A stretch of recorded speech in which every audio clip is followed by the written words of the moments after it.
Chief of Police Emerson. When I read the budget, we actually had 234 police officers and 95 people working in administration. Is that correct? No, currently we have 244 sworn. Well, I'm just saying what the budget said. 234, and I think it was 234 and 95 administrative. The people that you're going to lay off, these are all police officers, is that correct? Sworn officers, gun-carrying officers? Correct. 23 of those are gun-carrying officers, and there are a few civilians also. But the number that we currently have sworn officers are 244. 244. This is the current budget year. After the budget? After these budget cuts, we'll be down, subtract 23 from 244, and you're the math guy. And the thing that I also didn't mention that you see in here in any place, which I've been fighting, as you know well, for the last 2 or 3 years, is the jail. The jail, over a period of 5 years, has bled almost $5 million. We've had this. And right now it's We've had this 600,000 or discussion. 800,000 this year. It takes us, we have to run that operation here, and it's cheaper to run it the way we're doing it now than it was 15 years ago when we did it in the old building, because we house 28 prisoners and are paid to do that for the state, the probationers. So we bring in excess of $900,000 in revenue on a $1.5 million budget. So it still costs us, we have civilian employees in the organization that run that jail operation. Yes, sir, I realize that the budget doesn't show that you're bringing in $900,000. It shows you're bringing in about $750,000 on the $1.5 million, which is another $800,000 loss.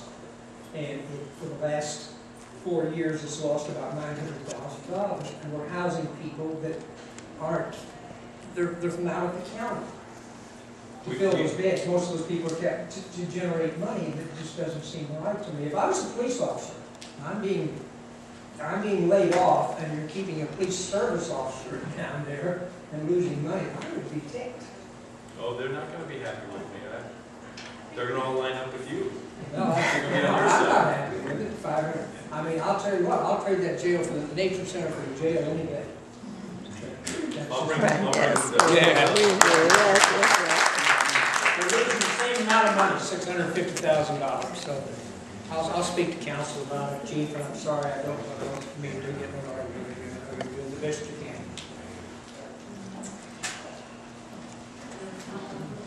Any other questions in the back?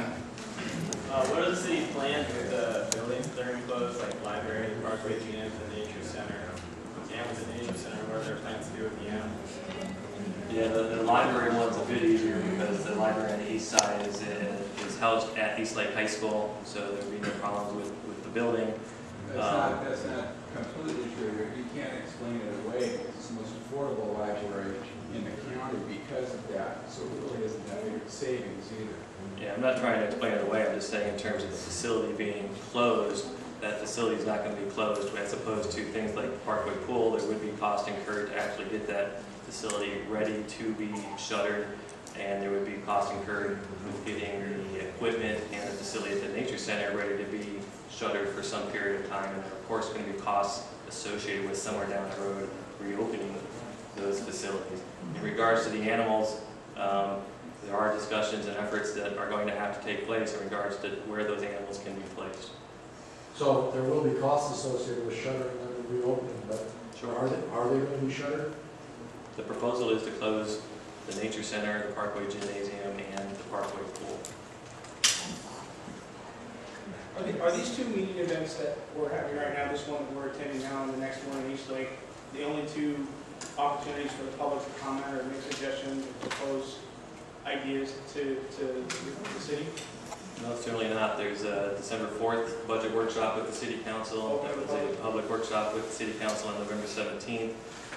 They haven't been agendized yet, but I expect there will be budget workshops on December 9th and 16th as well. And then the January 6th workshop where we're targeting to get to council to have them adopt a final plan on January 6th. All these will be public events. Yes, sir. Just to follow up on Jerry's question, Chief, what would be the impact of closing the jail? Can you describe what you think the impacts would be, or is that a possibility? We arrest about 5,000 people a year, so we have to bring them someplace, we have to process them. So I'm not sure how we would do that. In the old building, we had a sworn police officer that we pulled off of the street, and that was their full-time job. And so there were 5 of those. There were police agents called booking agents. Because remember, we arrest people 24 hours a day, 7 days a week. So we have to process them. After that was done, then we would transport them down to either Las Colinas if they're a female, or to Central Jail. And so the officers that would normally be patrolling in your neighborhoods then left the city to go and do that. Ed's predecessor at OBA looked at that and those arrests and said that is the equivalent of 4 police officers full-time who were taken out of the city, taken out of your neighborhoods. And so as we started to calculate what it would cost us, are there better ways to do that? That's why we built a 48-bed jail in the facility, and we put people in from state parole who are then paying us dollars to use that bed space. So is it fair to say then from your assessment that to close it and to do all these other things, which includes a lot of transport and extra personnel time, that it gets to be pretty much a push that the 4 or 5 officers that you would have to do, and then the additional costs might add up to somewhere near $600,000? Is that It kind costs of us your... more than that. The 5 people at today's salary would cost us over $600,000, plus the 4 officers for transportation time.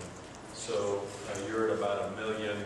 So in your judgment, it's somewhere either a push or a slight positive financially to have the jail with the extra revenue that comes in to offset.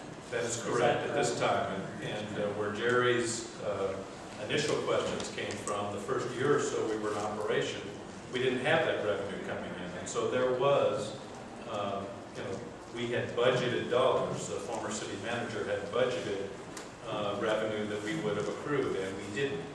And so we have rectified that over the last several years. So what you need is additional money for a marketing plan to fill the extra beds, is that correct?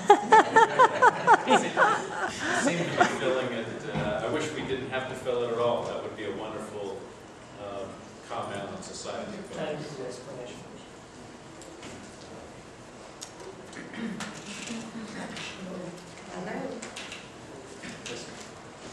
You realize that there is $7 million input in the Chula Vista Nature Center in the last 10 years. And if you close those exhibits, there's going to be deterioration of the booths themselves, the animals that have to be moved out of there. You're going to have a tough time getting docents or curators to come back and train those animals. And it's going to be a very difficult thing. You're going to just spoil it. It's not a matter of closing it like a pool. You can take the water out of the pool if you have to, or put something on top to keep the mosquitoes out, but you can't do that at the Nature Center. I agree with you, I understand your comment. Yes, sir. A lot of money I is would being ask, saved by the people. I don't hear anybody really, anybody else asking questions about 1/3 of all libraries in Eastlake, in Chula Vista. How would you propose reopening another branch when that branch is already Right. mostly paid for by the Unified School District? You There's have services, there are 40 computers that the district provides for that library, so you don't have any computer costs except for the circulation computers. So I would ask you, how would the city reopen? So it's a library question, but it's a city question as well. Okay. The budgeted cost for the Eastlake Library is about $290,000 in staffing and book costs. So there is a significant cost in terms of the budgeted reduction we were to achieve through this exercise. I think that the most likely replacement, we have a couple of things that we're pursuing with our friends. We'd like to go after a mobile library and find a grant to do that. That hopefully would help us serve in partnership with the rec centers, the east side, in a different way. It's a very different model, but it seeks to provide library services, to continue to provide those to the